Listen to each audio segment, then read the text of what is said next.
Hello বন্ধুরা, আসসালামু আলাইকুম। কেমন আছো সবাই?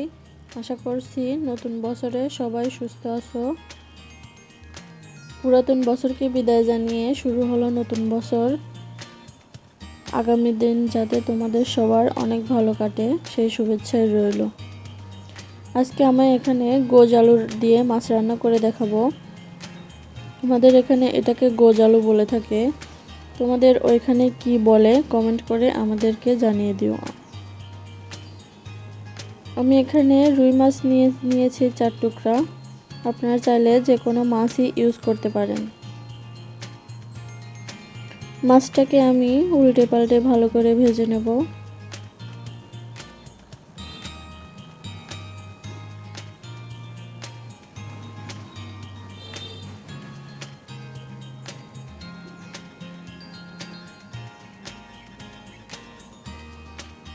যারা ভিডিওতে এখন পর্যন্ত লাইক দাওনি তারা প্লিজ একটা লাইক দিয়ে দাও এবং কমেন্ট করে জানিও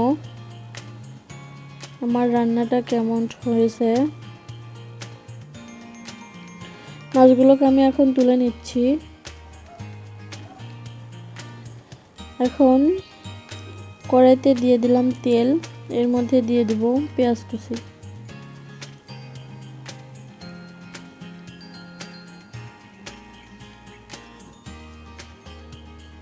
পেঁয়াজ কুচিটা একটু ভাজা হয়ে গেলে আমি এর মধ্যে একে একে মশলাগুলো দিয়ে দিব। সাধারণত বাড়িতে যেসব মশলা রেগুলার দিয়ে আমরা রান্না করি ওই সব মশলাই দেব। আমি সবসময় চেষ্টা করি কম মশলায় রান্না করতে।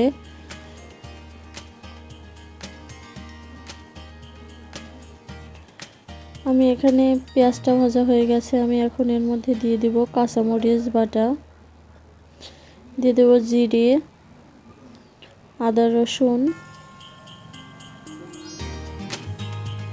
এটাকে আমি একটু ভালো করে ভেজে নিয়ে এর মধ্যে দিয়ে দিচ্ছি হলুদ। এখন দিয়ে দেব স্বাদ মতো লবণ, আপনারা আপনাদের পরিমাণ মতো দিয়ে দেবেন।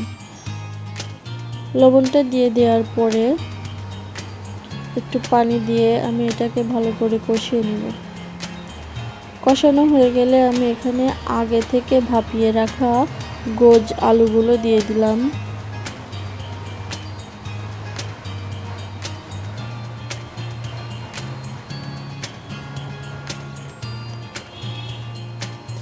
এটাকে একটু নেড়ে চেড়ে মশলাগুলো মিশিয়ে নেব।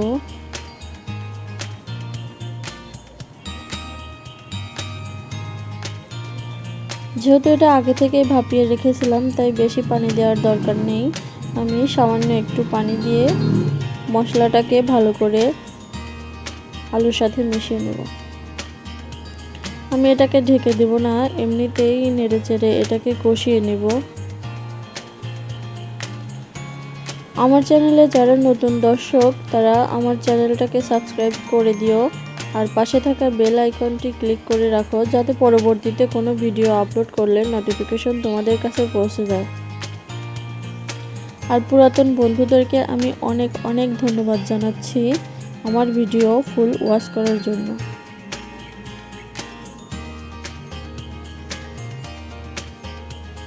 দেখো আমি এভাবে একটু মাঝে সাঝে নেড়ে চেড়ে আলুটাকে কষিয়ে নেব।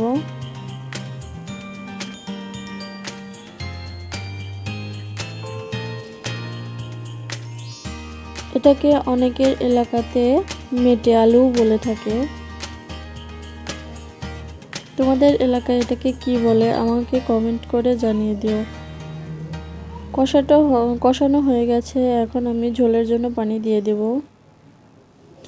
আর এর মধ্যে দিয়ে দেব মাছ। জানি না আমার ক্যামেরায় কেন কালারটা ভালো আসছে না।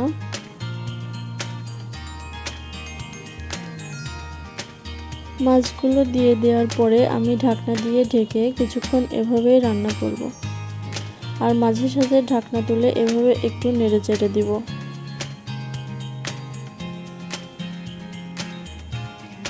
আজকে বাইরে প্রচুর বাতাস, যার জন্য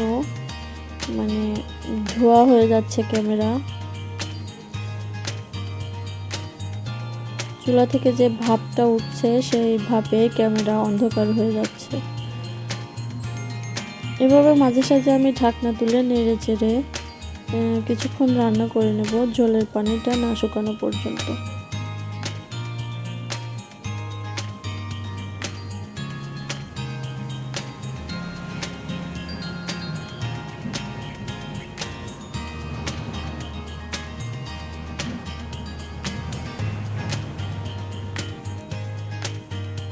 দেখো আমি এখন এটাকে এভাবেই রাখবো, কারণ এটা নামানোর পরেও অনেক পানি টেনে নেয়। এখানে আমি এখন দিয়ে দেব গরম মশলা গুঁড়ো।